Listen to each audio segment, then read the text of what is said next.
সেনাপুকটি তুই একটু কাজ করতো, গ্রামে ঢোল পিটে দে দে, বল যে আমাকে যে বিরক্ত করতে পারবে তাকে আমি 500 টাকা উপহার দেব। ঠিক আছে মহারাজ। এই শোনো গ্রামবাসী, শুনুন শুনুন শুনুন,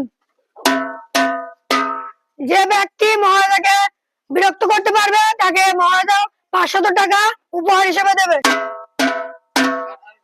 শুনুন শুনুন শুনুন, যে ব্যক্তি মহারাজাকে বিরক্ত করতে পারবে তাকে মহারাজা 500 টাকা দেবে। রাব্বি চ, মহারাজকে বিরক্ত করে আসি। চ রাব্বি, তাহলে মহারাজকে বিরক্ত করে আসি। চ তাহলে বিরক্ত করে আসি, চ। সেনাপুকটি, তুমি কি ঢোল পিটে দাওনি? ওরা এখন আসছে না কেন? হ্যাঁ মহারাজ, আর আসলো বলি। কই সবাই আসো, লাইন করে দাঁড়াও, একদম সমানে দাঁড়াও।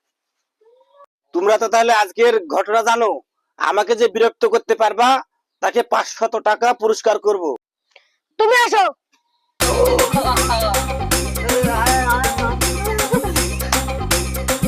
তোর দ্বারা তো হবে না, তুই যা যা যা। আরে জোরাই,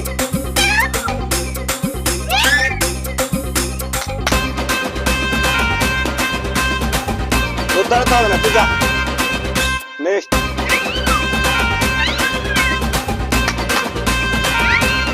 তোর দ্বারা তো হবে না, তুই যা। পরের জন্য আয়।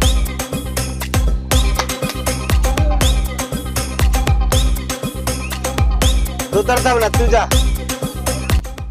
মহারাজ, আপনার যদি জ্বালানো হয় তাহলে আপনি তো আমাকে পুরস্কার দিবেন। হ্যাঁ দেবো, শুরু কর। তাড়াতাড়ি দেখে আয়, যা। এই বিরক্ত ধরে গেল রে, বিরক্ত ধরে গেল রে আমার রে। লে তুই টাকা লে দিলি, যা। কোথা থেকে সব আসে?